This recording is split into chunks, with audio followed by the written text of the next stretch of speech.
أعوذ بالله من الشيطان الرجيم. قل أي شيء أكبر شهادة قل الله شهيد بيني وبينكم وأوحي إلي هذا القرآن لأنذركم به ومن بلغ أئنكم لتشهدون أن مع الله آلهة أخرى قل لا أشهد قل إنما هو إله واحد وإنني بريء مما تشركون الذين آتيناهم الكتاب يعرفونه كما يعرفون أبناءهم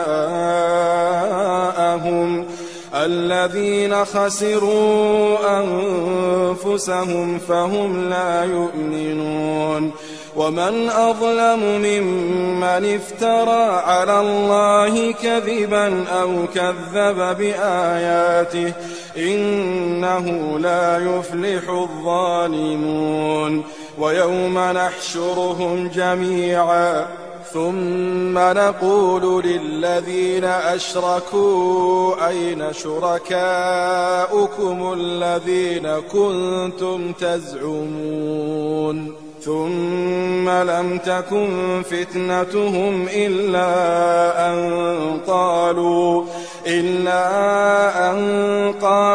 والله ربنا ما كنا مشركين انظر كيف كذبوا على أنفسهم وضل عنهم ما كانوا يفترون.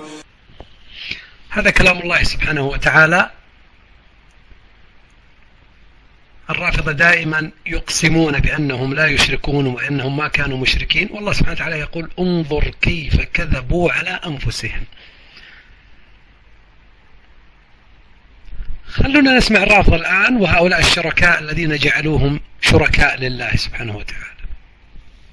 صاحب هذه الليلة شنو تسميه؟ أبو الحوائج أبو الفضل العباس. صاحب هذه الليلة هو باب الحوائج. الحوائج عندما يحتاجها الرافضي لا يتجه لله سبحانه وتعالى بل يتجه إلى البشر الأموات في القبور يدعوهم من دون الله. ماذا يريدون من أبو الفضل العباس؟ نسمع. أبو الفضل العباس وأنتم كلكم عندكم حوائج سيما الشباب، غدا تبدأ الامتحانات. غدا ستبدأ الامتحانات عند الرافضة. نصائح المذاكرة على الطريقة الشركية الرافضية. غدا تبدأ الامتحانات وهذه الامتحانات تحتاج إلى استعداد. هذا الاستعداد يكون بتوسل بأبي الفضل العباس. بدل من أن يقول لهم ذاكروا جيدا ورتبوا أوقاتكم قال لهم ادعوا أبو الفضل العباس. ماذا سيفعل لهم أبو الفضل العباس لا نعلم. انت الليلة جاي وحاضر مأتم العباس وبايع وقتك على العباس عليه السلام. العباس يتكفل بتسديدك ورعايتك. الله لا يتكفل بشيء عندهم. الله سبحانه وتعالى لا يتكفل بشيء. الذي يتكفل بقضاء حوائجهم وبرزقهم وبحياتهم هم الأموات اللي في القبور. لا وجود لله سبحانه وتعالى في حياتهم. بدل من يقول لهم ذاكروا رتبوا أموركم يقول له استغث بغير الله واستعن بغير الله. انت فقط احفظ مني هذا الدعاء وقوله قبل دخولك الامتحان: يا كاشف الكرب عن وجه الحسين اكشف كربي بحق الحسين. احفظ العبارة هذه. ركزوا جيدا: يا كاشف الكرب عن وجه الحسين اكشف كربي بحق الحسين. خلونا نتابع الكلام. انت من يستمع لا يظن انها لله سبحانه وتعالى. خلونا نسمع. يا كاشف الكرب عن وجه الحسين اكشف كربي بحق حسين. احفظ العبارة هذه عبارة من أقوى عبارات التوسل بالعباس. يا كاشف الكرب عن وجه الحسين اكشف كربنا يا أبا الفاضل. إذن يا كاشف الكرب عن وجه الحسين هو أبو الفضل وليس الله سبحانه وتعالى، والدعاء موجه مباشرة لأبو الفضل العباس. الطالب الرافضي لا يذاكر، إنما يعبد غير الله ويشرك بالله، لذلك نراكم ترسبون بكثرة يا رافضة ولا نرى منكم متفوقين دراسيا.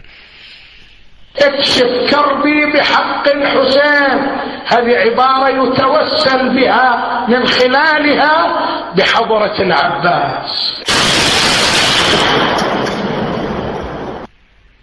العباس الذي استجار به حتى الحسين استجار بالعباس. الآن بعد أن أقنعهم بالشرك والاستغاثة بغير الله يريد أن يضرب لهم أمثلة، فبدأ يتهم الحسين بأنه يستجير ويستغيث بمخلوق ضعيف آخر. لاحظوا أمر مهم، العباس ليس معصوم وليس نبي وليس أي شيء، والمعصوم روح يدعو واحد غير معصوم ولا يدعو الله سبحانه وتعالى ولا يستغيث بنفسه ولا بأبيه ولا بأمه، إنما يتهم الحسين بالشرك ويتوجه المعصوم إلى شخص غير معصوم يستغيث به من دون الله. لا قدرات لا ولاية تكوينية، إنما هو محاولة لاتهام سيد شباب أهل الجنة بأنه مشرك يستغيث بغير الله. قبحهم الله ما أكذبهم. الحسين من أئمة الموحدين، لم يستجر يوما ولم يستغث يوما بغير الله. إمام الزمان لاذ بالعباس.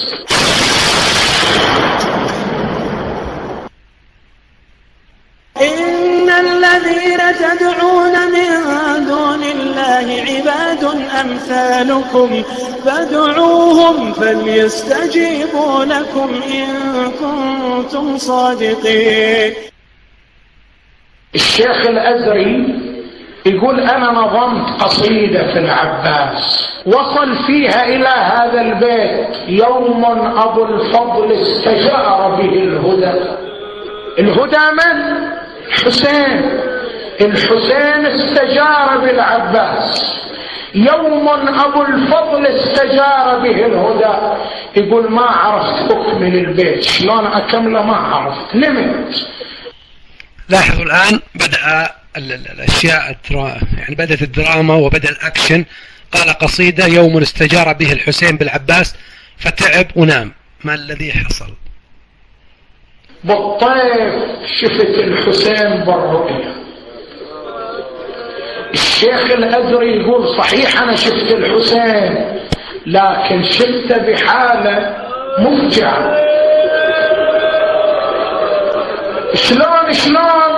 يقول رأيته محدودب الظهر والغبرة قد علت وجهه وقد أطرق برأسه إلى الأرض، نزل الرأس إلى الأرض مطرق. شايف شلون صاحب المصيبة يسوي؟ لاحظوا أنه يحاول أن يصور الحسين بطريقة قبيحة جدا بأنه ذليل وأنه محتاج إلى ذلك الشخص وبأنه إنسان لا حول له ولا قوة، رغم كل الخوارق اللي وضعوها للحسين، ولكن ركزوا على الطعن في الحسين بعد اتهامه بالشرك. انظروا إلى العدالة أهل البيت كيف يتهمونه بأنه شكله مزري ومنزل راسه ذليل وما يقدر يرفع راسه يتكلم مع إنسان حقير منهم رآه في المنام كما يزعمون. طبعا يوضع راسه يطرق براسه إلى الأرض. الحسين كذب، قال لي يا شيخ لما لم تكمل البيت؟ ليش انت البيت اللي كتبته ما أكملته؟ يقول قلت له مولاي أخاف تكون جرأة عليك. شلون أنا أقول الإمام يستجير بأخيه؟ هذه جرأة. أقول يوم أبو الفضل استجار به الهدى. قال يا شيخ والله لقد استجرت بأبي الفضل، والله يا شيخ لقد استجرت بأبي الفضل. لاحظوا كيف يصور الحسين، يجي يشكي لهم مذلته